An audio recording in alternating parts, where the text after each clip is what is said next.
Autonomous vehicles and children. Well, I guess the two will combine at some point, and it looks like you guys are doing some basic research at your children's hospital with the University of Pennsylvania. Why don't you tell us about that, Aditya? Sure. Ken, first of all, thank you for the opportunity. It's exciting to be here at the Princeton Self-Driving Summit. And I always get this question whenever we talk about mobility and transportation and autonomous vehicles. We are a center at the Children's Hospital of Philadelphia. We are a research thrust. And part of the hospital, we have several areas of research happening. And I'm part of the Center for Injury Research and Prevention. And what's interesting is our roots go all the way back 2.5 decades when my director and founder, Flora Winston, Dr. Flora Winston, actually founded the center. She's a pediatrician trained MD PhD, and she was sitting on a case, and then this was actually at that time an airbag injury, an airbag fatality that happened. So since then, she, our center, and several others at our center, Dr. Christy Arbogast, Dennis Durbin, have done a tremendous amount of work moving the needle in child passenger safety and teen driving. We, as a center, have access to a lot of different tools and capabilities, world-class researchers, facilities like a low-speed crash test setup. Imagine how cool it is to actually go to an amusement park, sit in a bumper car, and actually instrument that, come back and build a mini bumper car. So we have one at a center, one of the few centers in the country that actually does low-speed pediatric volunteer research. So we have kids come in, sit down, and we crash them at very low speeds, take the data, and then scale that into computer models. So I oversee a team looking at computational modeling and also doing simulations on a crash simulator. So we have a driving simulator. So it's a fixed base, so the base is fixed, but we can create different scenarios, setups for, say, distracted driving or urban, rural, bringing in traffic modalities. So primarily my research has focused on child passenger safety, distraction, driving, developing or working with companies around products related to safety and mitigating safety, whether it's a child seat or working with manufacturers on airbags and seat belts and so on. Primarily, we are funded by the National Science Foundation's Center for Child Injury Prevention Studies. It's a consortium with universities and academic research institutions, and we have about close to 20 member companies. So these are all automotive manufacturers. We have vehicle manufacturers, General Motors, Toyota, Honda, GM, Ford, Fiat Chrysler, and so on.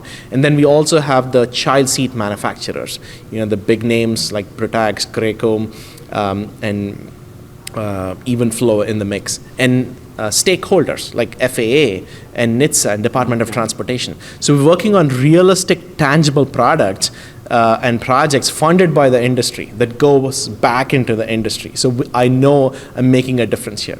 So the last 5 years at the center, we've sort of kicked things into a slightly different gear and taking an approach of mobility, transportation, and transportation systems, and how do we make access to mobility across platforms and diverse populations. There's been work going on with autistic research, looking at autism, ADHD, and how do we bring accessibility to the mobility or mobility challenged or marginalized, if I should say. I learned that word today, and I think I'm going to use that as the mobility marginalized. I think that's a great caption to use.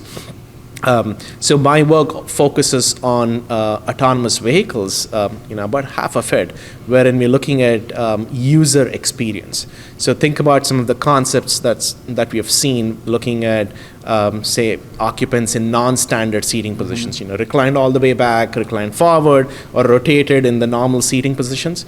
So imagine that on an injury scale. So what's going to happen if you were to get into a crash and you are not facing forward, you're facing sidewards or rotated backwards? Where do you put your airbag? What happens to the seat belt? Does your traditional 3-point belt still work? Or, hey, I need a new belt concept now. So those are things that we're working with manufacturers. So we have a reconfigurable seating buck that can actually move seats in and out, different rotating positions, and so on. And with the driving simulator, one of the big questions that we are asking is, if you were to be in, say, a level 3 or a level 4 autonomy car, you still have a steering wheel.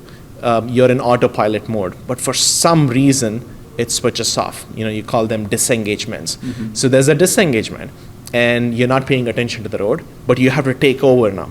So we measure how quickly do you take over, or reaction times to both taking over, but also stabilizing the car. It's not just enough that you take over. We heard today that somebody takes over and actually causes an accident because they're taking over. So we want to assess, are you taking over, but then oscillating and going off the road, or actually stabilizing the vehicle in a meaningful way. So, and the third research arena that we're looking at is biomechanics of occupants in these crashes. So we're using computational modeling, human body models. Actually, these are very detailed human body models with internal organs and structures that we can then do what is called as a virtual autopsy. You can go inside and look at what's happening during a crash. Yeah. And so this conference, I would imagine, was very relevant to what you're doing. And one of the things that just seemed like you need to design for all sizes, and that's one of the things I'm getting from you, right? Great question. All sizes and all ages as well. I mean, that's a big challenge, because when you look at all sizes, so let's start with the first point. On an average, most vehicle structures and systems are designed for the 50th percentile. So that's the average median in between there. But we do have outliers, right? I mean, we have a small petite person versus a 95th percentile person. And you have a baby, right? Yeah, exactly. And then you have different ages. Like you said, if you have a child, where do you put a child in there? I mean, traditionally, we've always recommended children under 13 years of age to be in the back seat, restrained in their appropriate restraint conditions. Now, with AVs, what is the back seat? Is there a back seat? Because everything could be a back seat or a front seat based on where you're seated. So those are some of the challenges that we're working towards, is can we do a systematic evaluation of different seating positions, different seating postures. And the very interesting thing is when manufacturers and companies design products in this industry, we typically want to design them for kids and not for crash test dummies, or design them for adults, because adults don't sit like this, kids don't sit like this in a crash test dummy. They're all over the place, naturalistic. So we have worked with manufacturers and sort of understanding what are those differences. How do kids actually behave, right? How do they move? Different ages, different sizes. Then we got to deal with obesity. Same 50th percentile, but then an obese child or an obese adult. How do you kind of work product changes or product efficacy across these different conditions? Well, it sounds like you're going to have lots of job security, because there's so many things to study. So, Aditya, I appreciate your time. It's a pleasure. Thank you so much, Ken. This is a great conference with so many sponsors out here. I think it sort of brings a lot of realism into what's happening in the AV field. So, we'll have to go check out the sponsors. Will do. Thanks. Thank you.